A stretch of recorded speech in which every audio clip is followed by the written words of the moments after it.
Bom dia, meninos. Espero que vocês estejam bem. A nossa aula dessa semana vai falar de dois conteúdos, sobre volume e probabilidade. Primeiro, nós vamos falar de volume. Quando eu falo em volume, eu lembro de capacidade, quer dizer, a quantidade de líquido que cabe dentro desse recipiente, né? Essa tabelinha de capacidade, ela tá lá no texto, onde eu vou postar no grupo do WhatsApp e na plataforma do GR8, tá? Outra tabela que tá lá também é sobre as medidas de grandeza, que é essa tabelinha aqui, ó. Vocês conhecem ela muito com o metro normal. Ela é igualzinha, a única diferença é que, como a gente tá trabalhando com volume, em cima de cada medida de grandeza tem o cubo, porque o volume, a medida do volume é em metros cúbicos. Você pode olhar seu talão de água lá da sua casa, que você vai ver que o consumo de água da sua casa vem em metros cúbicos, né? Porque nós estamos falando de capacidade, de volume de água. Bom, o que eu preciso que você lembre dessa tabelinha aqui é que quando eu vou transformar de uma grandeza para outra, existem duas regrinhas. Quando eu vou do menor para o maior, eu vou dividir. Quando eu vou do maior para o menor, eu vou multiplicar. Entendeu? Então, se eu pego aqui, ó, decímetro e transformar ele em milímetro, eu tô indo do maior para o menor. Eu vou multiplicar. Como assim, professora? Eu tenho 30 decímetro cúbico e quero transformar ele em milímetros cúbico, por exemplo. Observa que de 2 decímetros para chegar no milímetro, você vai pular 2 casas, porque eu não conto a dele, lógico, né? Porque eu tô nele, então eu vou contar essas 2 casas aqui.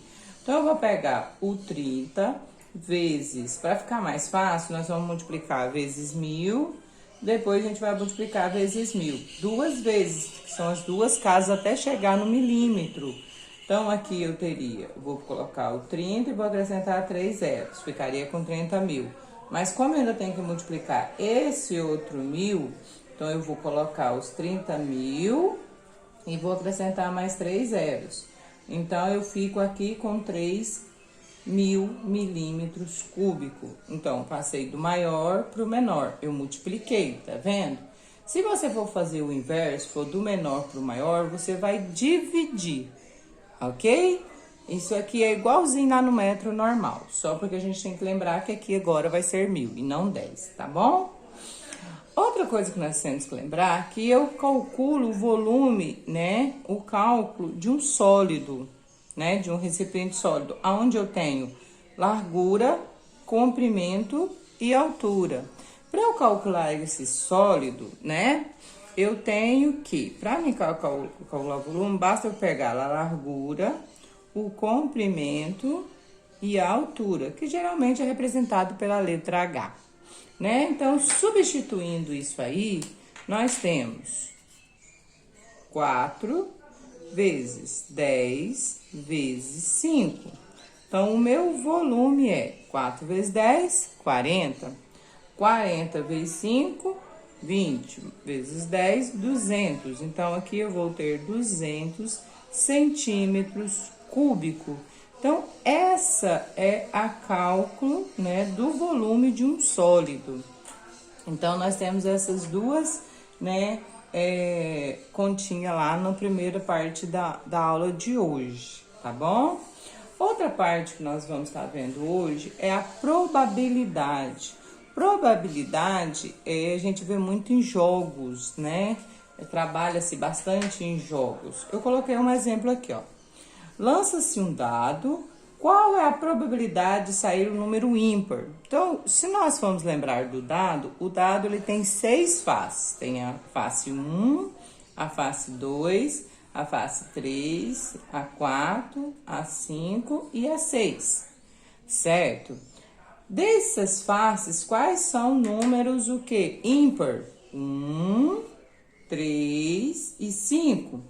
Então, eu tenho 3 chances em 6, né?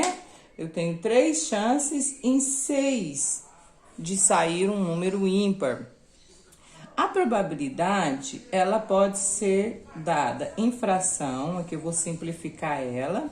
Então, eu tenho 50% de chance de sair um número ímpar. Então, eu posso, ela pode ser dada em fração ou em porcentagem. A porcentagem você pode fazer pela regra de 3 simples, tá bom? E então, a probabilidade é a chance de ocorrer, né, de um evento que é dado. Então, vamos ter 2 probleminhas lá e vocês vão tá vendo qual que é a probabilidade dessas situações, problemas que está lá no documento. Qualquer dúvida, estarei no privado. É só perguntar, ok?